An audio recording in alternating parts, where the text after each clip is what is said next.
नमस्कार प्यारे बच्चों, बहुत बहुत स्वागत है आप लोगों का सिंपल एजुकेशन में।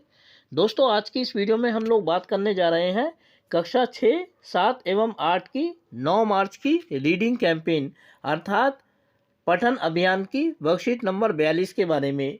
State council of educational research and training द्वारा प्रदान की गई यह वर्कशीट इंग्लिश की है, जिसमें हमें एक बच्चे की कहानी बताई गई है जिसे 2 बुरी आदतें हैं। तो वो बुरी आदतें कौन सी हैं और लोग उसको सबक सिखाने के लिए क्या योजना बनाते हैं, यही कहानी आज की इस वर्कशीट में बताई गई है, जिसका नाम है दी boy who would not stop throwing rubbish. यह जो कहानी है अरुणिमा द्वारा लिखी गई कहानियों में से ली गई है। तो सबसे पहले हम इस कहानी को पढ़ेंगे और उसके बाद जो सवाल इस वर्कशीट में पूछे गए हैं एक एक करके हम उन सवालों के जवाबों को भी जानेंगे। तो चलिए बिना वक्त जाए हुए हम लोग आरंभ करते हैं आज की इस वीडियो में कक्षा 6, 7 एवं 8 की 9 मार्च की रीडिंग कैंपेन की वर्कशीट नंबर 42 का अध्ययन दी boy who would not stop throwing rubbish. Reading instructions for student अर्थात विद्यार्थियों के पढ़ने के लिए निर्देश। Let your voice reflect the tone of the story और पर्सनैलिटीज ऑफ द कैरेक्टर। अपनी आवाज़ को कहानी के भाव के हिसाब से रिफ्लेक्ट करें या जो चरित्र इस कहानी में आए हैं उनके अनुसार उन्हें ढालें। डोंट रीड टू फास्ट, ज़्यादा तेज़ी से ना पढ़ें। Vary your pace so you can pause for emphasis, अपनी आवाज़ को अलग अलग तरीके से निकालें ताकि जहाँ कहीं पर जोर देने की बात हो वहाँ पर आप जोर दे सकें। The boy who would not stop throwing rubbish. Karan lived on the top floor of a building. Karan नाम का एक लड़का था जो कि एक इमारत में टॉप फ्लोर पर रहता था। He was a charming 9-year-old boy who loved 2 things more than anything else in the world. वो 9 साल का एक बहुत ही तेज तर्रार लड़का था जो दुनिया में 2 चीज़ों से बहुत ज़्यादा प्यार करता था किसी और की अपेक्षा। His pups Simba and candies, एक तो उसका कुत्ता था पंप नाम का और दूसरा कैंडीज यानी टॉफियाँ। In fact he loved them so much that they both accompanied him everywhere he went. वो इन दोनों को इतना ज़्यादा प्यार करता था कि जहाँ कहीं भी वह जाता था ये दोनों चीज़ें उसके साथ होती थी। वन इन हिज पॉकेट, एक उसकी जेब में होती थी toffee, and the other at his feet, और दूसरी उसके पैरों के साथ चलती थी कुत्ता उसका पंप Simba. There was just one problem, लेकिन एक परेशानी थी। Each time Karan ate a candy, Karan हर समय टॉफ़ी खाता रहता था और ए चॉकलेट या फिर एक चॉकलेट खाता रहता था। He did not bother looking for a dustbin to throw the wrapper into, वो कभी भी ये कोशिश नहीं करता था कि जो टॉफ़ी या चॉकलेट के रैपर हैं उनको वो डस्टबिन में डाले। Instead he just through it on the ground, बल्कि वो इसको ग्राउंड में ज़मीन पर ही फेंक देता था। Definitely not a good habit, जो कि निश्चित रूप से एक अच्छी आदत नहीं है।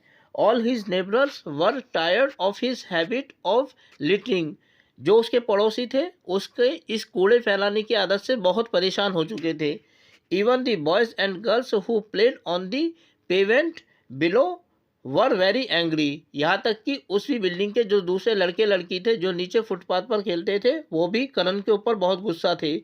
Because each time Karan ate a candy unwrap unwrap chomp chomp and out went the wrapper through the balcony or window on to the pavement below. हर समय वो टॉफ़ी खोलता रहता था और चबाता रहता था और उसका जो रैपर होता था उसको नीचे फुटपाथ पर फेंक देता था। So they all put their heads together and decided to teach him a lesson, इसीलिए उसके जितने पड़ोसी थे उन सभी ने एक साथ कंधे से कंधा मिलाया और उसको एक लेसन पढ़ाने के बारे में, सीख सिखाने के बारे में निश्चय किया। नेक्स्ट इवनिंग, अगले दिन शाम को, दी kids collected all the chocolate and candy wrappers from the pavement and dumped them outside Karan's store and they ran away। अगले दिन शाम को ये हुआ कि जो लड़के लड़के थे उन्होंने चॉकलेट और टॉफ़ी के रैपर यानी कि जो उनके खोल होते हैं उनको इकट्ठा किया और वो सारे के सारे उन्होंने करण के दरवाजे के पास इकट्ठे कर दिए और वहाँ से भाग गए। Karan will never find out who put this wrappers here, Karan कभी भी ये नहीं देख सकता था, जान सकता था कि इन रैपर्स को उसके दरवाजे के सामने किसने रखा।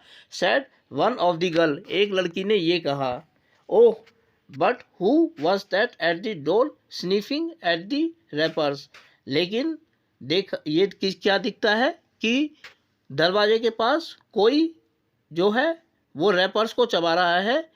इट इज सिम्बा, ये सिम्बा था यानी कि करण का कुत्ता, करण पंप। What was he doing now, वो क्या कर रहा था अब? Oh he was eating one of the wrappers, वो एक रैपर खा रहा था। ही विल चौक, वो चबा जाएगा। ही इज चौकिंग, वो चबा रहा है। समवन हेल्प, कोई मदद करे, अर्थात जो रैपर था वो उसके गले में अटक गया। There came Karan and his father, Karan और उसके पापा वहां आए। They saw Simba and rushed off with him to the vet, Karan के जो पापा थे और करण थे वो उसको एक डॉक्टर के पास ले गए। They turned home after an hour, और 1 घंटे के बाद वो लौटे। The doctor manage to get the wrappers out of Simba's थॉट, डॉक्टर ने सिम्बा के मुंह से जो रैपर था वो बाहर निकाला, गले में से जो फंस गया था। करण, सिम्बा वॉज सेव्ड, और जो सिम्बा था उसकी जान बच गई थी। Karan had learn his lesson, Karan को सीख मिली। What happened so to Simba, कि सिम्बा के साथ क्या हुआ था। Could happen to any dog or any animal, और किसी दूसरे जानवर के साथ क्या हो सकता है या किसी क्या हो सकता था। He promised to be more careful in the future and never litter again, वो ये तय करता है कि आगे से वो हर बात का ख्याल रखेगा और कूड़े को कभी भी फैलाएगा नहीं।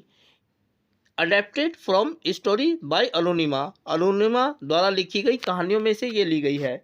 तो प्यारे बच्चों, ये वर्कशीट थी जिसमें हमने करण नाम के एक ऐसे बच्चे के बारे में अध्ययन किया जिसको हमेशा टॉफ़ी या चॉकलेट खाने की आदत थी और जिसके कूड़े को वो हमेशा इधर उधर फेंक देता था, और इसका क्या नतीजा निकला इस बारे में हमने अध्ययन किया। अब इस वर्कशीट में कुछ सवाल दिए गए हैं, एक्टिविटीज़ दी गई हैं जिनका जवाब हमें देना है। यहाँ क्योंकि स्थान की कमी है इसलिए अन्यत्र हम जानेंगे कि ये सवाल कौन से हैं और कैसे हम इन सवालों के जवाबों को लिख सकते हैं। तो चलिए आगे बढ़ते हैं और देखते हैं सवाल तथा इनके जवाब। पहला सवाल है, Karan polluted the environment around him by throwing wrappers, कि करण जो था वो अपने आसपास के माहौल को गंदा कर देता था रैपर्स फेंक कर। How do you check the pollution around you, आप अपने आसपास पॉल्यूशन को किस तरीके से चेक करेंगे। राइट एटलीस्ट 2 एग्जाम्पल्स, कम से कम 2 उदाहरण दीजिए।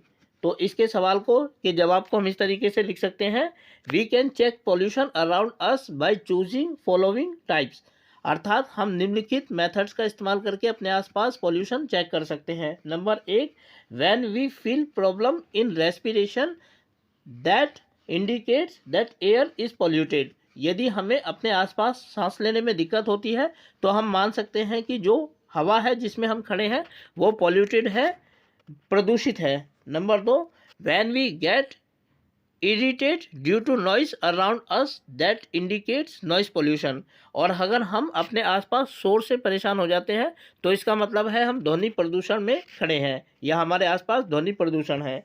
अगला सवाल है, junk food is any item that is enjoyable or appealing but is of little or not real nutritive values, junk food एक ऐसा खाना होता है जो खाने में स्वादिष्ट तो लगता है लेकिन उसमें बहुत कम न्यूट्रिशन यानी पोषक तत्व होते हैं या बिल्कुल नहीं होते। अब इसका ए है खंड, read the above statement, do you think that junk food is healthy, can you name one healthy snack. इस स्टेटमेंट को दोबारा पढ़िए और बताइए कि क्या कोई जंक फूड हेल्दी हो सकता है, किसी एक स्नैक हेल्दी स्नैक का नाम बताइए। इसके जवाब को हम इस तरीके से लिख सकते हैं, no junk foods are not healthy so we should not eat them, junk food जो होते हैं वो किसी भी रूप में हेल्दी नहीं होते हैं इसलिए हमें उन्हें नहीं खाना चाहिए। One healthy snack is popcorn, एक हेल्दी जो स्नैक है वो पॉपकॉर्न है। इसका बी है, find an article about health food from the newspaper and paste it in the scrapbook, आपको हेल्थ के बारे में और हेल्दी फूड के बारे में समाचार पत्र से, अखबार से एक कटिंग निकालनी है और उसको अपनी स्क्रैप बुक पर चिपकाना है। तो ये काम आपको स्वयं करना है, इसके लिए आपको कुछ नहीं करना है, पिछले 1-2 दिन के न्यूज़पेपर देखिए, उसमें हेल्दी फूड के बारे में जो भी एडवर्टाइजमेंट छपा हो या कोई खबर छपी हो, उसे काट कर आपको अपनी किताब में स्क्रैप बुक में चिपकाना है, या अगर आप चाहें तो अपनी इस वर्कशीट वाली कॉपी पर भी उसको चिपका सकते हैं इसी सवाल के साथ।